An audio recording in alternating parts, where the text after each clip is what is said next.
ખીલે મને શમણે તારી નમણી આંખોથી.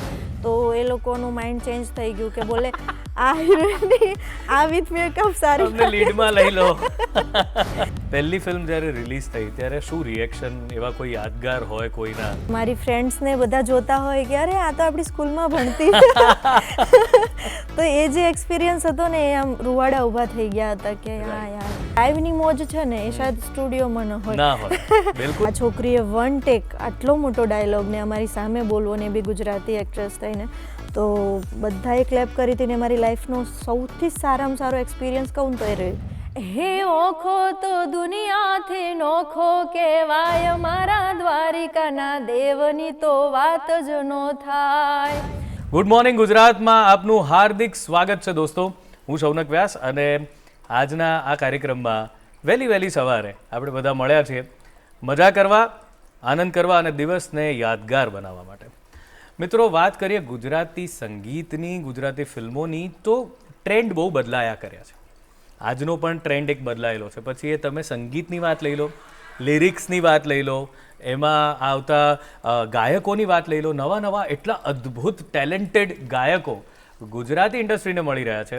અને મજાની વાત એ છે કે આ બધું હોલિવૂડમાં બહુ સરસ ટ્રેન્ડ છે. જેમ કે જે ગાયક હોય છે એ અભિનેતા પણ હોય છે, એ એક્ટ્રેસ પણ હોય છે અને ગાતા પણ હોય છે. તો એવો ટ્રેન્ડ આપણે ત્યાં પણ છે કે મલ્ટી ટેલેન્ટેડ લોકો આપણે ત્યાં આપણી ઇન્ડસ્ટ્રીમાં જોવા મળે છે.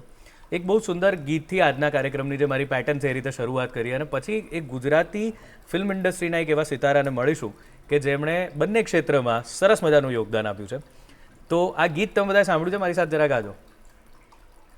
યાદોના બાવળને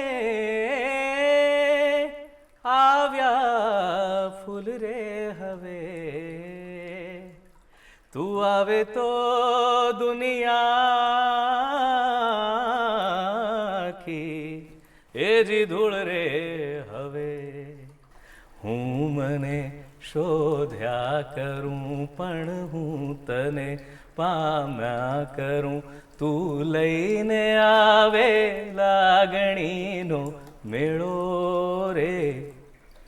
સાથ તું લાંબી મજલનો સાર, તું મારી ગઝલનો, તું અધૂરી વાર્તાનો છેડો રે. મીઠડી આ સજા છે, દર્દોની મજા છે, તારો વિરહ પણ લાગે વાલો રે. કે વાલમ આવો ને આવો ને, વાલમ આવો ને આવો ને, માંડી છે લવની ભવાઈ, ઓતા થૈયા થૈયા તા થૈયા થઈ. આજે આપણી સાથે કેવા જ વાલમ છે ભાઈ. આ લિરિક્સ જોયા તમે? કેટલી મોડર્ન ટચવાળી વાત છે. આજકાલના સિંગર્સ, આ નીરેન ભટ્ટ સાહેબે લખેલું ગીત છે, બહુ સુંદર આજની વાત ચાલે છે ને. એવું જ આજના સંગીતને લઈ અને કામ કરનારા ગાયકો, અદાકારો આપણી પાસે છે. અને એવા જ એક સૌના ચહિતા એટલે સૌના હૃદયના વાલમ એવા એક સુંદર મજાના અભિનેત્રી પ્લસ અદ્ભુત ગાયિકા, બંને વસ્તુના ધની છે. એ આપણી સાથે આજે સ્ટુડિયોમાં છે. તો આપણે બધા સ્વાગત કરીએ ઝીલ જોશીનું. Thank you. કેમ છો ઝીલ? મજામાં. વાહ. તો તમને પહેલાં તો બહુ તમારું સ્વાગત છે ગુડ મોર્નિંગ ગુજરાતમાં. Thank you. અને જેમ સવારમાં સૂર્ય એકદમ ગોલ્ડન હોય છે એમ તમે પણ ગોલ્ડન થઈને આવ્યા છો. રાઈટ. તો બહુ મજાની વાત છે. તો ઝીલ, પહેલાં તો તમને બધાએ પડદા પર જોયા છે, કે ફિલ્મોથી જોયા છે, કે તમારી એડવર્ટીઝમેન્ટ્સમાં જોયા છે, અને તમે સરસ ગાઓ પણ છો. શરૂઆત પહેલાં શાની થઈ ને કેવી રીતે થઈ? મારી શરૂઆત પહેલાં ફિલ્મ્સથી થઈ હતી. અચ્છા. મેં કરિયરની શરૂઆત જ ત્યાંથી કરી છે. મેં કોઈ એવું વધારે સ્ટ્રગલ નથી કર્યું. મને ભગવાને એવું સારું એક કહેવાય ને બ્લેસિંગ હતા મારી ઉપર કે મને ડાયરેક્ટ એક બે ઓડિશન આપતી હતી હું ફેસબુકને લઈને ને. ત્યારે તો એટલી ખબર બી ના પડે ફેસબુક યુઝ કરવામાં ને એમાં બી. અને ઇન્સ્ટાગ્રામ ને સોશિયલ મીડિયાનો બી એટલો જમાનો નહીં યાર. લાસ્ટ 5-6 વર્ષથી વધારે ટ્રેન્ડ આવ્યો છે. એ દરમિયાન હું ઓડિશન્સ વિડીયો બનાવતી મારા ફોનમાં. પછી આપણે જોઈએ ફેસબુકમાં કે હા આ ડિરેક્ટર કે આ એક્ટરને તો મેં જોયેલા છે.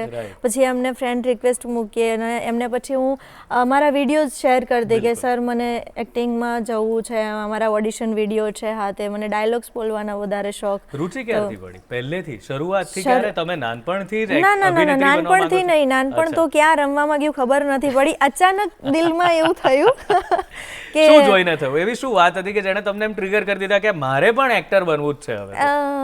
ના એ ખબર જ એવી નથી એક ક્ષણ જ ખબર પડી, નથી. કાંઈ ખબર વાહ. નથી પડી, બસ અચાનક વાહ. એવું થયું. મને ડાન્સિંગનો બી શોખ Okay. બહુ, સ્કૂલમાં ને એમાં ડાન્સ કરતા, તો બસ અચાનક એવું થયું કે હા ચલો વિડીયો બનાવીએ. અને પછી વધારે ત્યારે થયું કે જ્યારે મેં ફેસબુકમાં અમુક કલાકારો જેને હું ટીવીમાં જોતી એ લોકોને જોયા અને મારી સામે ફેસબુકમાં આવ્યા, ઘરે આ તો આને હું ટીવીમાં જોઉં છું એમ. Right. અને ફેસબુકમાં આવ્યા, પછી ફ્રેન્ડ રિક્વેસ્ટ મોકલી કે હા સર આવી રીતના મને જવું છે આગળ એમ. પછી કોઈકે મને સજેશન આપ્યું, ત્યારે તો ગામડામાં ખબર બી નહીં કે ઓડિશન તમે કરવાના ક્યાંથી બિલોંગ કરો છો અને હું કેવું એ વાતાવરણ કેવું? બનાસકાંઠાની છું. અચ્છા. હા, આમ જોવા જાવ તો એ એરિયામાં આટલું બધું ચલણ નહીં. હા. હા, અને મારા ઘરમાં કે કુટુંબમાં દૂર દૂર સુધી કોઈ કલાકાર લાઈનમાં નહીં. અચ્છા. હા, તો ખબર નહીં કોને કોન્ટેક્ટ કરવો, શું કરવું, કાંઈ જ ખબર નહીં. બસ કુદરતી ફેસબુકના જરીએ કોન્ટેક્ટ કર્યા અને ઓડિશન માટે મને બોલાવી. Right. તો આણંદ શાયદ આણંદ હિતેન કુમારનું એક ફિલ્મનું શૂટિંગ ચાલી અરે રહ્યું વાહ. હતું. તો ત્યાં ઓડિશન માટે ગયા. ત્યાં એ ડિરેક્ટર હતા સુરતના, હરિદાદા. એમણે મને બોલાવી કે એક કામ કરો, તમે લોકો છેક ત્યાંથી આવો છો ને તો તમે અહીં આવી જાઓ, અમે હિતેનભાઈને મળવા આવવાના છીએ, તો કે તારું બી ઓડિશન ત્યાં લઈ લેશું. તો મારું ફર્સ્ટ ઓડિશન ત્યાં આણંદમાં એ લોકોએ કર્યું અને બસ ગમી ગયું એમ. અને હું ફર્સ્ટ સિલેક્ટ થઈ હતી સેકન્ડ લીડ માટે, મેન લીડ માટે નહીં, કારણ કે એ લોકોએ મારા પહેલાના કોઈ ફોટો વિડીયો જોયેલા નહીં, કાંઈ નહીં, ખાલી કે એક્ટિંગ નેચરલ કરે છે એમ. અને ઘણીવાર એવું હોય કે જે જાણીતા છે ચહેરાને લઈએ તો કદાચ ફિલ્મને વધારે સારું પ્રમોશન મળે. પછી અમે લોકો ઓન ફ્લોર ગયા ત્યારે સુરત, અને મારી ફિલ્મનું શૂટ થયું ત્યારે ફર્સ્ટ ડે જ્યારે મેં કેમેરો ફેસ કર્યો, એ લોકોએ મને વિથ મેકઅપ આઉટફિટ રેડી કરી, તો એ લોકોનું માઇન્ડ ચેન્જ થઈ ગયું કે બોલે આ હિરોઈનની આ વિથ મેકઅપ સારી, તમને લીડમાં લઈ લો. તો મારું સિલેક્શન એવી રીતે થયું હતું. પહેલા મેં ઓડિશન આપ્યું હતું સેકન્ડ લીડ માટે, રાઈટ.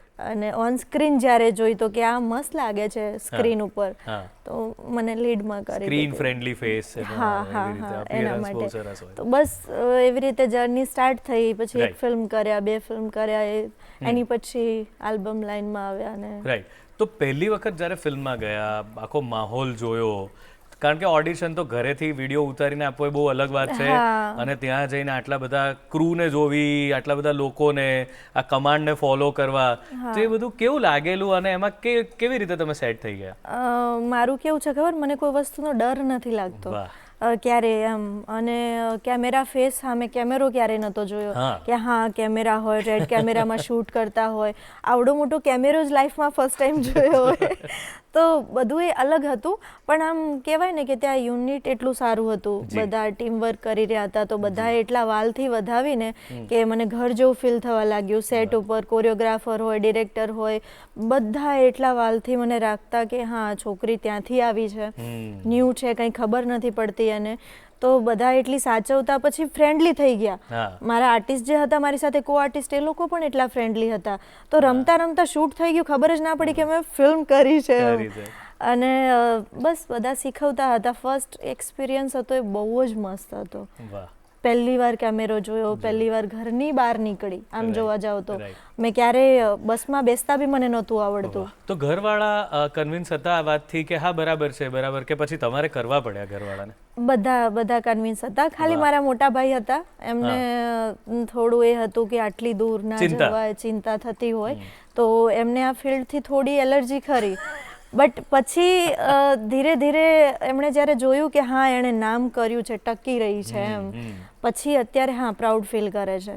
સ્ટાર્ટિંગમાં થોડો ડર હોય કે યાર જશે, સક્સેસ થશે, નહીં થાય, બટ પછી હવે તો બધા મસ્ત એમ. બાકી પહેલાથી સપોર્ટ ફેમિલીનો. પહેલી ફિલ્મ જ્યારે રિલીઝ થઈ ત્યારે શું રિએક્શન, એવા કોઈ યાદગાર હોય કોઈના કે તમને આજે બી યાદ હોય કે મારી પહેલી ફિલ્મ રિલીઝ થઈ ત્યારે આવું રિએક્શન મળેલું, મને આજે બી યાદ છે? કોઈના શું, મારા અને મારા પરિવારના લઈ મારા પરિવારમાં ગામડામાં મારા ભાઈને લોકો હોય, એ લોકોએ સ્ક્રીન જોઈ હોય કે ભાભીને લોકો, પણ મારા કઈ ફિલ્મની વાત કરીએ છીએ આપણે? કોઈ આને પરણાવો, એ મારી ફર્સ્ટ. ઓકે. તો મારા મમ્મી પપ્પાએ સ્ક્રીન નહીં જોયેલી કદી, કારણ કે એ લોકો હજી બી મતલબ ક્યારે થિયેટર જોયા ના હોય. મેં લાઈફમાં પહેલી વાર એમને થિયેટર જોવા લઈ ગઈ ને એ બી મારી ફિલ્મ જોવા લઈ ગઈ. તો અને એ એક્સપિરિયન્સ મારા માટે એવડી મોટી સ્ક્રીનમાં પોતાની જાતને જોવી, એવડા નાના એરિયામાંથી આવું, તો આંસુ આવી ગયા હતા કે યાર કેવી રીતના પોસિબલ છે આ વસ્તુ એમ. મારી ફ્રેન્ડ્સને બધા જોતા હોય કે અરે આ તો આપણી સ્કૂલમાં ભણતી. તો એ જે એક્સપિરિયન્સ હતો ને એ આમ રૂવાડા ઊભા થઈ ગયા હતા કે હા યાર. અને હું ફર્સ્ટ ટાઈમ મારા મમ્મી પપ્પાને લઈ ગઈ હતી મૂવી જોવા માટે. તો હા, અદ્ભુત એક્સપિરિયન્સ હતો. વાહ, તમારી અદાકારીની તો વાતો થઈ, પણ આપણે તો ગાવાનું જ્યાં આવે ત્યાં અમને બધાને, આપણી ઓડિયન્સને પણ એવી ઈચ્છા હોય છે કે જરા સાંભળ્યા જ કરીએ જે ગાયક આવે, તો તમારા સ્વરમાં કંઈક થઈ જાય. મારું હમણાં એક સોંગ આવ્યું હતું શણગાર નમણી આંખોનું, જેને લોકોએ બહુ સારા વ્યૂઝ મળ્યા અને એના એટલા બધા રીલ્સ બન્યા. સોશિયલ મીડિયામાં લોકો એટલા રીલ્સ બનાવ્યા હતા. તો હું મારા સોંગની જ 2 લાઈન ગાઈશ. પ્લીઝ. તું રાખી લે મને શમણે તારી નમણી આંખોથી, રાખી લે મને શમણે તારી નમણી આંખોથી, તારી આંખોને હું શણગાર સજાવું કાજળથી, તારી આંખોને હું શણગાર સજાવું કાજળથી. વાહ વાહ વાહ, અદ્ભુત વાત. અને આ તમારું હમણાં જ રિલીઝ થયેલું? ના, 4 મહિના થયા. 4 મહિના પહેલા થયું. ઓકે, તો લાઈવ પરફોર્મ કરવામાં અને રેકોર્ડિંગમાં શું ફરક હોય છે? જેને ખબર નથી બધાને એમ હોય છે કે, પણ શું ફરક હોય છે? કેવી ચેલેન્જ? એક સિંગર માટે શું બદલાતું હોય છે? સિંગર માટે બદલાય કે જો રેકોર્ડિંગમાં આમ જોવા જાઓ તો ઇઝી રેકોર્ડિંગમાં નથી. રેકોર્ડિંગમાં તમારે બહુ બધું માઇનોર રીતે બી માર્ક કરવું પડે, ધ્યાન રાખવું જોઈએ. અને લાઈવ એવું છે કે ત્યાં તમે એકદમ ખુલ્લીને મોજમાં હોવ, ઓડિયન્સ મોજમાં હોય, પ્લસ રિધમ, સાઉન્ડ. કારણ કે તમે લાઈવમાં ગાઓ અને રેકોર્ડિંગમાં ગાઓ, તમારો વોઇસ ટોન બી ચેન્જ થઈ જાય. રેકોર્ડિંગમાં વોઇસ એકદમ મીઠો લાગે, તમારે પ્રોપર સૂરથી ગાવું પડે. અને લાઈવમાં જ્યારે તમે ગાઓ ત્યારે તમે ઓડિયન્સને જોઈને ગીતો બદલાતા હોય. અહીંયા એક જ ગીત ગાવાનું હોય, ત્યાં અઢળક ગીતો ગાવાના હોય, ગીતો બદલાતા હોય, એમ સૂર બદલાય. એ પ્રમાણમાં તમારે 4 સફેદનું ગીત હોય તો એ હિસાબે ગીત ગાવું પડે. તો લાઈવ જે છે ને એ આખી વસ્તુ અલગ છે, પણ જે લાઈવની મોજ છે ને એ શાયદ સ્ટુડિયોમાં ન હોય. બિલકુલ સાચી વાત. ત્યાં ઓડિયન્સ એટલી મજાની હોય છે, એમની સાથે રમવાનું હોય, એમની સાથે ગાવાનું હોય. ક્યાં સવારના 3-4 વાગે ખબર જ ના પડે. તો બંને ડિફરન્સ છે એમ. તો ગાવાની શરૂઆત કેવી રીતે? આ તો તમે અભિનયમાં આવ્યા ને, તમને પહેલા એક્ટ્રેસ તરીકે તમને નામના મળી ગઈ, તમે આ બધું સરસ તમારી ફિલ્મો આવવા માંડી. તો પછી એવું મ્યુઝિકનો ચસ્કો કઈ રીતે લાગ્યો કે હવે મારે મ્યુઝિકમાં પણ મને રસ છે? એ ક્યારે ખબર પડી? મ્યુઝિકનો ચસ્કો નથી લાગ્યો, લગાવવામાં આવ્યો છે. અચ્છા, પબ્લિક તરફથી. ઓહ વાહ. જ્યારે હું સ્ટેજ ઉપર જતી એઝ અ સેલિબ્રિટી ગેસ્ટ બોલાવતા કે હા એક્ટ્રેસને બોલાવો આપણે પ્રમોશન માટે કે કોઈ ઇવેન્ટ હોય, તો લગ્ન પ્રોગ્રામ હોય તો મને બોલાવતા. તો જઈએ, 2-4 શાયરીઓ બોલીએ, એન્ટરટેન કરીએ લોકોને, 2-4 વાતો કરીએ સ્ટેજ ઉપર. આર્ટિસ્ટને તો એ જ કરવાનું હોય ને. બિલકુલ. તો અમાર બાજુનું જે ઓડિયન્સ છે, બનાસકાંઠા બાજુ તમે હાજરીમાં જાઓ એઝ અ ગેસ્ટ, તો ત્યાં લોકો તમને સાંભળવા કરતાં, મતલબ બોલો એ સાંભળવા કરતાં ગાવામાં વધારે ઇન્ટરેસ્ટ પડે કે તમે વગાડો બસ અને ગાઓ એમ. તો નીચે ઓડિયન્સ હોય ને સીધી ફરમાઈશ આવે, બેન એક ગીત ગાઓ. ત્યારે ખબર બી નહીં બેનને કઈ ગીત ગવાય કઈ રીતે, શું ગાવું. તો બેન એક ગીત ગાઓ એમ, તમે પછી વાત કરો, પેલા એક ગીત ગાઓ એમ, એક ગીત થઈ જાય એમ. એટલે સારું, પછી આપણે કેમ બેઠા હોય તો ગાઈએ આ તે, તો રિધમનો તાલ મળે એટલે એમ જ નેચરલી ગાવાનું સ્ટાર્ટ કર્યું. એક ગીત ગાઓ એટલે ત્યાંથી પબ્લિકને આમ તોન ચડવા લાગે કે યાર મસ્ત છે, મજા આવે છે. તો એક 2 ગીતો ગાયા એમ. એમાંથી ધીરે ધીરે જ્યારે બી હાજરીમાં જતી ત્યારે 2-4 ગીતો ગાવું. ત્યારે વાત ના કરું, થોડી વાર વાત કરું ઓડિયન્સ સાથે, પછી 4-5 ગીતો ગાઈએ રિધમ સાથે. એમ કરતાં સ્ટેજ પરફોર્મન્સ સ્ટાર્ટ થઈ ગયા મારા. અને એમાંથી અત્યારે હું પોતાના લાઈવ શોઝ મારા પોતાના ઓર્કેસ્ટ્રા સાથે કરી રહી છું. ક્યાં વાત. આ કેવો સરસ મજાનો સંજોગ કહેવાય કે ફરમાઈશથી શરૂ થયેલી વાત કે તમે કંઈક ગાઓ, અને આજે એમની પોતાની એવી ફરમાઈશ, લોકોની ફરમાઈશ છે કે આમનો આખો શો રખાવો એક નાનકડા ગીતની પંક્તિથી. વાહ. તો આ પાછા ફિલ્મો તરફ આવીએ કે તમારી આજે ફિલ્મ લાઇનની શરૂઆત થઈ પછી એક તમને કેવી રીતના ઓફર્સ મળતી ગઈ? તમે કેવી રીતે પસંદ કેવી રીતે કરો છો ફિલ્મોને? એમાં કેવું હોય કે તમે ફર્સ્ટ ટાઈમ જ્યારે તમારા કરિયરની શરૂઆત કરતા હોય ને કે જ્યારે તમારું નામ હોય ત્યારે તમે એવું કરો કે હું પસંદ કરીશ ફિલ્મ એ કરીશ એવું નથી હોતું. એઝ એન એક્ટ્રેસ હું મને જે અનુભવ થયા છે એ કહું છું. જ્યારે તમે હિટ જાઓ પછી તમને એ અધિકાર મળે કે હા યાર હવે હું પસંદ કરીને કામ કરીશ. પણ શરૂઆતનો જે દોર હોય ને દરેક આર્ટિસ્ટને સ્ટ્રગલનો ટાઈમ હોય. જે ફિલ્મ મળે એ કરી લીધા, જે કામ મળે એ કરી લીધા. હું તો એવું જ કરતી, બીજાનું મને આઈડિયા નથી પણ ક્યાંક એટલું ખબર પડે છે કે સ્ટાર્ટિંગમાં જેટલા બી ફિલ્મ આવતા કરી લીધા છે. મેં અત્યાર સુધી કાંઈ નહીં તો 23-24 ફિલ્મો કર્યા હશે. તો એમાંથી અડધા ફિલ્મો એવા હશે કે જેમાંથી મને શીખવા મળ્યું છે પણ એ રિલીઝ નથી થયા. અડધામાં પેમેન્ટ મળ્યું છે પણ રિલીઝ નથી થયા. એવા બી ફિલ્મો કર્યા છે. તો રૂરલ ફિલ્મો કર્યા, અર્બન ફિલ્મો કર્યા, કોમેડી ફિલ્મ્સ કરી લીધા, હિન્દી ફિલ્મ કર્યા. ઘણું બધું શીખવા મળ્યું. અને સ્ટેપ બાય સ્ટેપ મેં ત્યારે પસંદ નથી કરતી, મને મળતું હતું કામ મેં કરી લેતી હતી. હા એટલું ખરું, હું પેમેન્ટ જોતી હતી, પેમેન્ટ કેટલું છે અને મારું કેરેક્ટર કેવું છે, હા બસ એ જોતી. હવે કેવું છે કે હવે થોડું એ થઈ ગયું, હવે સમજ આવી.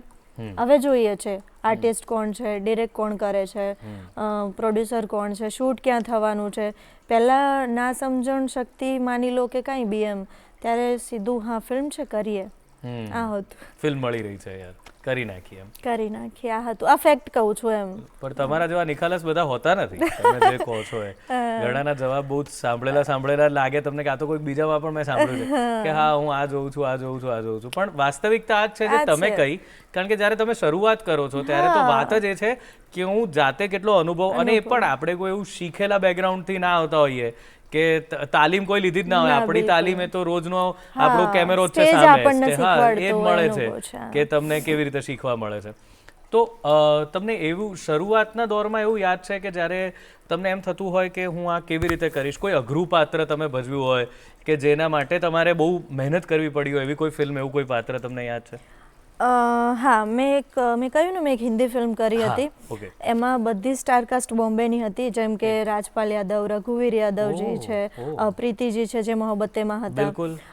ઘણા બધા એવા નામચીન કલાકારો છે, ગજેન્દ્ર ચૌહાણજી છે.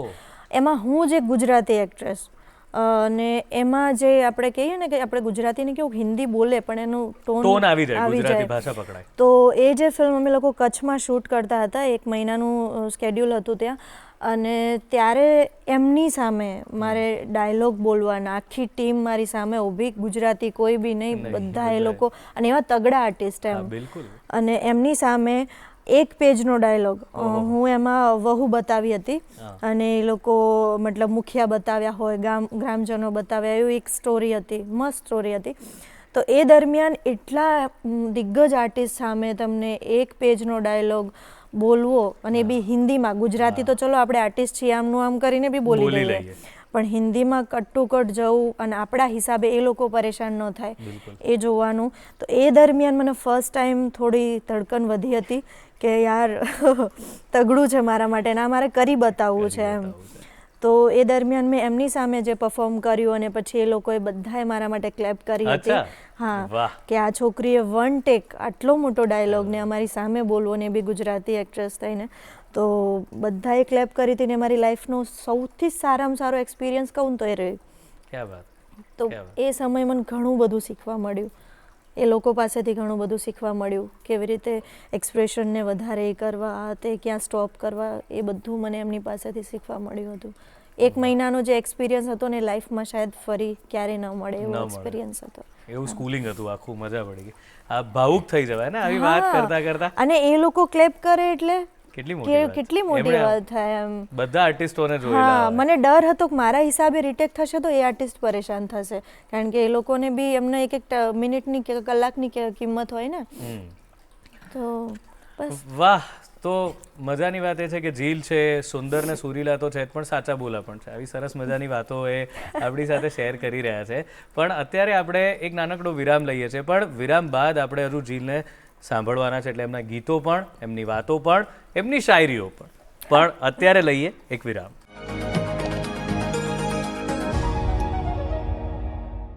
ગુડ મોર્નિંગ ગુજરાતમાં સ્વાગત છે તમારું. બ્રેક બાદ બ્રેકમાં અમે પણ જરાક મજાની વાતો કરી લીધી, તમે પણ જરા રિલેક્સ થઈ ગયા છો. પાછા મળીએ છીએ ઝીલ જોશીને અને એમની સાથે આ બધી સરસ મજાની જે વાતો ચાલી રહી છે એનો દોર આગળ વધારીએ છીએ. તો ઝીલ, વાત એવી છે કે તમે આ રીતે ફિલ્મોમાં આવ્યા.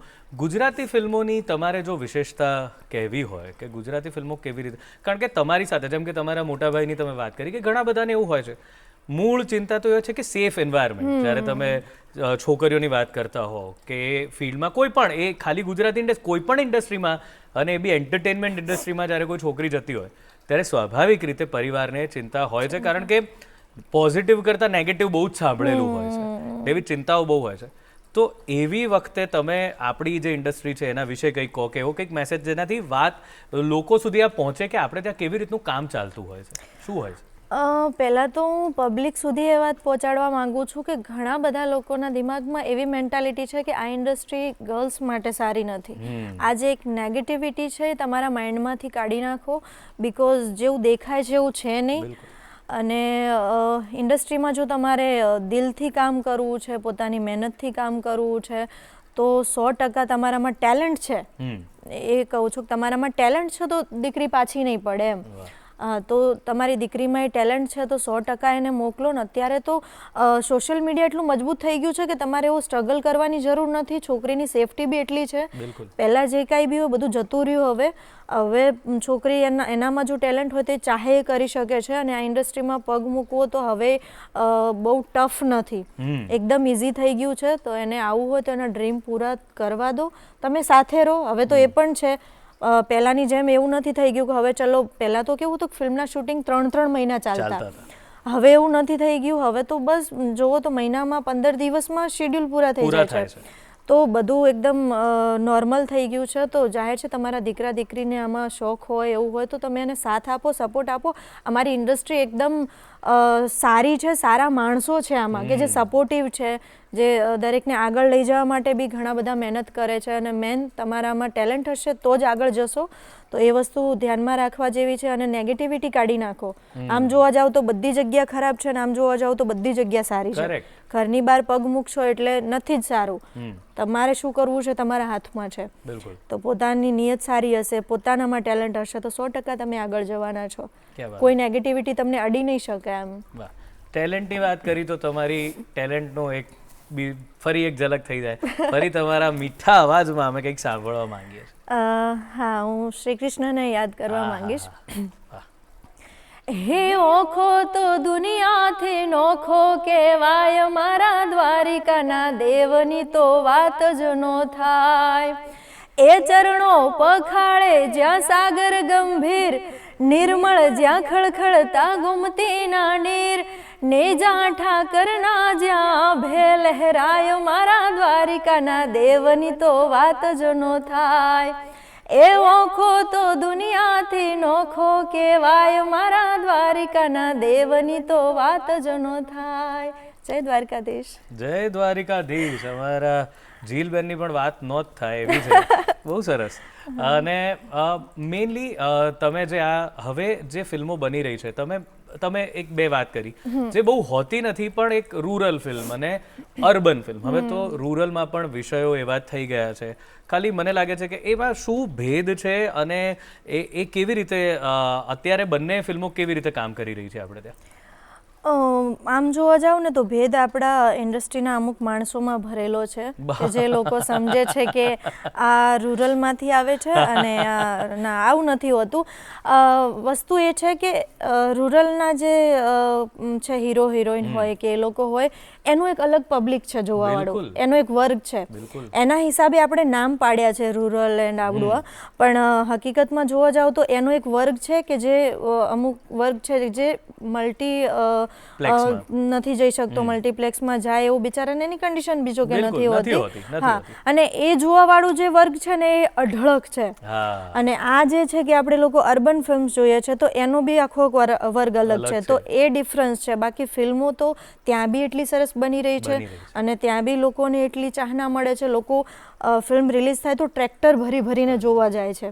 કારણ કે અહીંયા જોવા નથી મળતું જે તમને, હા, એમાં નથી મળતું. અને બંને બંનેમાં ડિફરન્સ છે. આ બી સારું છે ને એ બી સારું છે. ત્યાંનો બી વર્ગ છે કે જે આને અફોર્ડ નથી કરી શકતો, એટલે એ લોકો સિંગલ સ્ક્રીનમાં જાય છે અને ત્યાં મોજ કરે છે એમ. એટલે બંને અલગ છે ને બંને ભગવાન કરે ચાલે જાય, એ બી ચાલે જાય ને આ બી ચાલે જાય. હવે તો તમે જુઓ તો બધી ભેદરેખા ભૂસાઈ જ ગઈ છે.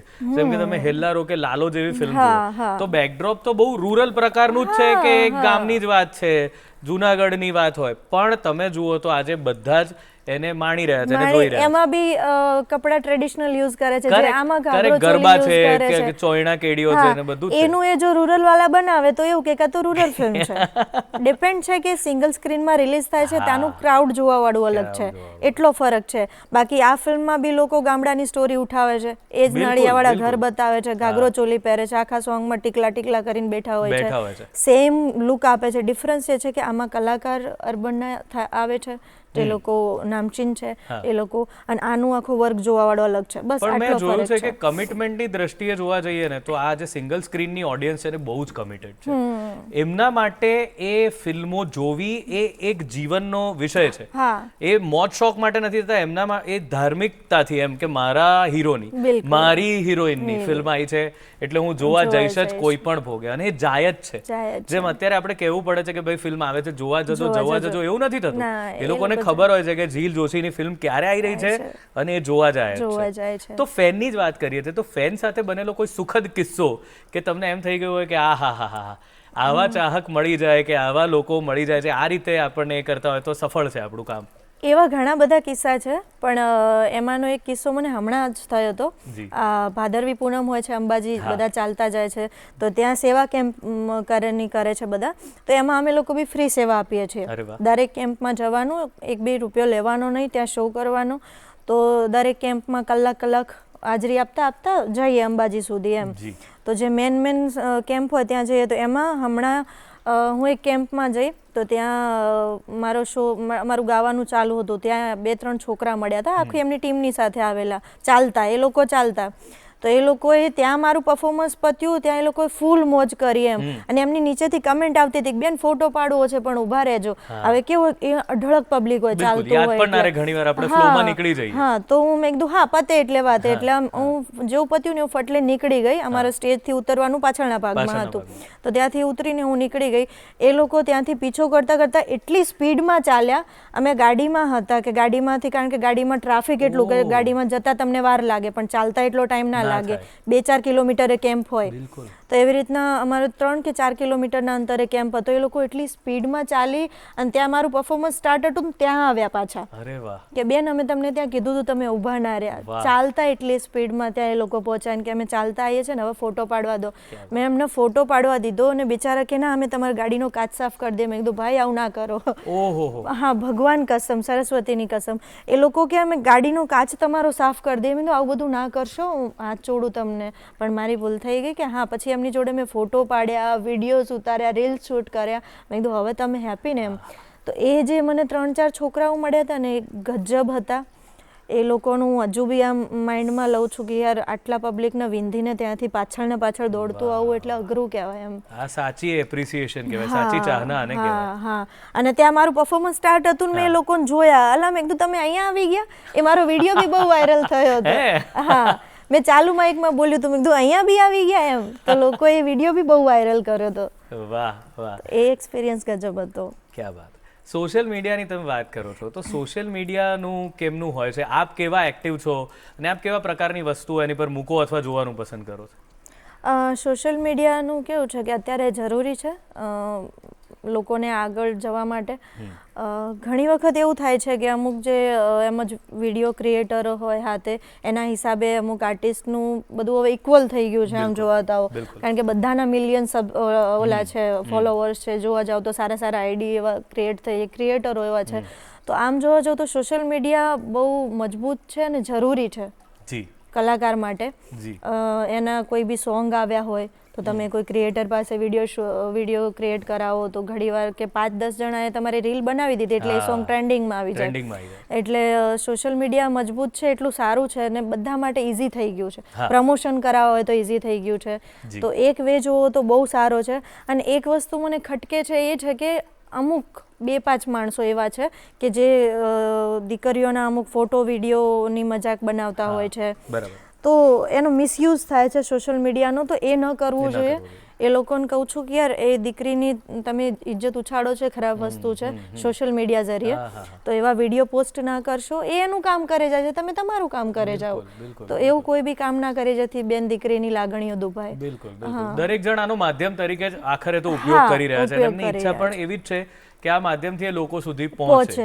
તમે જેમ કીધું એમ કે તમારે બહુ સ્ટ્રગલ કરવી પડી કે ફેસબુક પરથી એ વ્યક્તિનો તમે એને મેસેજ કરો, એને વિડીયો, પછી એ જુએ, જવાબ આપે, બોલાવે, એ બધી બહુ મહેનત પડી. પણ આજે એવું શક્ય છે કે તમે એક કંઈક કન્ટેન્ટ બનાવીને મૂકો છો અને જો વાયરલ થઈ જાય છે અથવા તો લોકો સુધી પહોંચી જાય છે તો તમને જલ્દીથી તક મળે. બહુ સારું છે અત્યારે, કહું છું ને કે બહુ સારું છે, એકદમ ઈઝી છે માર્કેટમાં આવવું. એમ કોઈ બી ફિલ્ડમાં જવું ઈઝી છે. પહેલા બહુ ટફ પડતું, સિંગિંગ લાઈનમાં જવું ટફ પડતું, આમાં રહેવું ટફ પડતું, એક્ટિંગ કરવી ટફ પડતી. હવે એવું નથી એમ. રાઈટ.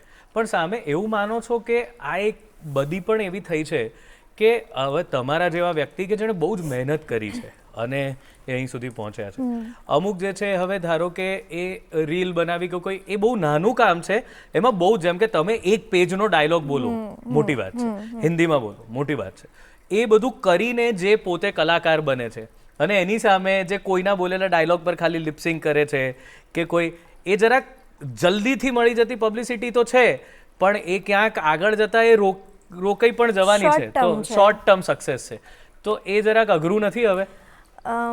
કહેવાય નહીં, પણ હા, મેં તમને હમણાં જે વાત કરી, ભલે બે શબ્દમાં કીધી, પણ મેં કીધું કલાકાર માટે આ બધું થોડું ઇક્વલ જેવું થતું જાય છે, એ જ મેં એના માટે જ કીધું. પણ હવે કેવું છે કે હા, બધા કરે છે, મહેનત કરી જાય, એમનું કરી ખાય એવી રીતના એમ, એટલે આમાં વધારે નથી બોલવાનું. પણ વાત સાચી છે કે એક છે કે સોશિયલ મીડિયા, કલાકાર એ કલાકાર રહેવાનો છે, એ ફેક્ટ છે.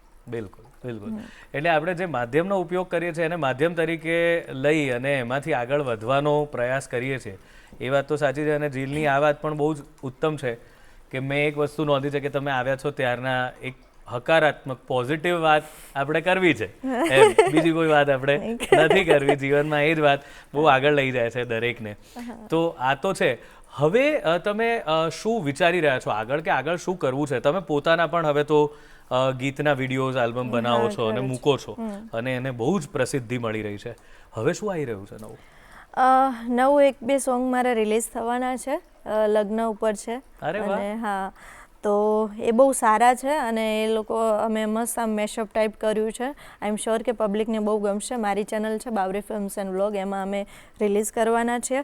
અને બાકી તો બસ હવે લગ્નના બધા પ્રોગ્રામો તો જો કે અમને તો હવે કમૂરતા આવી ગયા એટલે હમણાં બાકી પાછી સ્ટાર્ટ કરીશું પાછા. પણ આ તમે જો વાંધો ના હોય એમ તો ગીત અલગ જ છે જ્યારે આવવાનું છે ત્યારે, પણ એ ગીતો જે આવવાના છે એની કોઈ ઝલક થઈ જાય તો શું અમારી ઓડિયન્સને ખબર પડી જાય કે આવવાનું છે તો રાહ જુએ? ના, એ સોંગ હાલ અત્યારે નહીં કહેવાય, રિવીલ નહીં થાય, લિરિક્સની કોપી થઈ જાય છે. હા, બહુ સાચી, એટલા માટે. બહુ સાચી વાત. તો કોઈ પણ બીજું કંઈક પણ, હમણાં તમે જે દ્વારિકાના નાથનું સંભળાવ્યું, કંઈ પણ બીજું સંભળાવો કે જે ઓડિયન્સ તમારી પાસેથી કાયમ ફરમાઈશ કરતી હોય છે તમે જ્યારે જાઓ ત્યારે, એવું કંઈક. મારું એક સોંગ છે, આમ જોવા જાવ તો અમે લોકો સ્ટેજ ઉપર હોય ને એટલે કેવું હોય, ઓડિયન્સની ફરમાઈશ કેવી હોય ખબર? એકદમ તતંગ વાળા ગીતો જે દેશી પ્યોર ચાલતા હોય, ડાન્સ કરવો છે, નાચવું છે, મન મૂકી, જેણા ઘૂઘરા વાગે છે ને બરાબર, એ ટાઈપના બધા અમારા દેશી ગીતો ચાલે છે. પણ મારું એક સોંગ છે એ 3 તાળીમાં, એ લોકોએ એને બી બહુ વધાવ્યું હતું, તો હું મારું સોંગ જ ગાઈશ.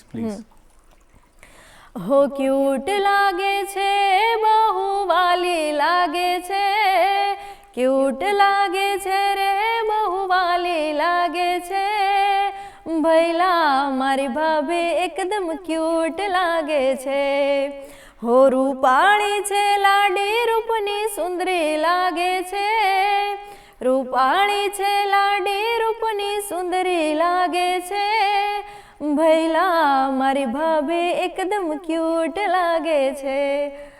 અમે મેરેજ માટે સ્પેશિયલ કર્યું હતું, ભાઈ ભાભી માટે, અને એમાં લોકોએ ઘણા બધા સોંગ ઉપર પરફોર્મન્સ કર્યા છે, જે નણંદ હોય એ ભાભી માટે શોમાં કરતી હોય. કેટલી સરસ વાત છે. જેમ કે હમ આપકે કોનમાં પેલું દીકતાના છે ને, વાત રિલેશનની છે. હવે આવા રિલેશન પર ગીતો નથી બનતા, એટલે થાય છે શું કે આપણે ભાભી માટે કંઈ કહેવું હોય કે ભાઈ ભાભી માટે કહેવું હોય તો બસ આવા 1-2 ગણ્યા ગાંઠ્યા ગીતો છે.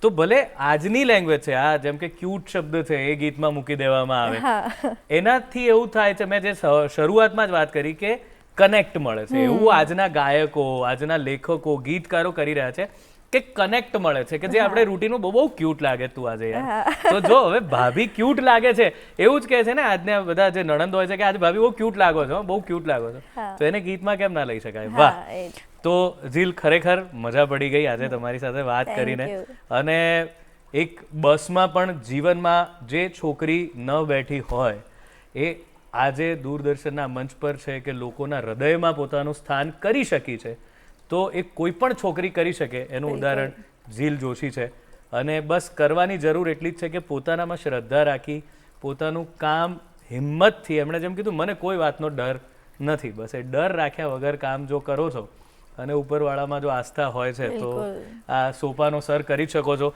તમે બહુ જ આગળ વધો અને આવનારા તમારા જે બધા આકર્ષણો છે ગીત છે કે પછી ફિલ્મો છે એ બધું સુપર ડુપર હિટ રહે અને ફરી આપણે મળીએ ત્યારે એની વાતો કરીએ ને નવા ગીતો પાછા તમારી પાસે સાંભળીએ એવી દિલથી શુભેચ્છા thank you so much thank you so much thank you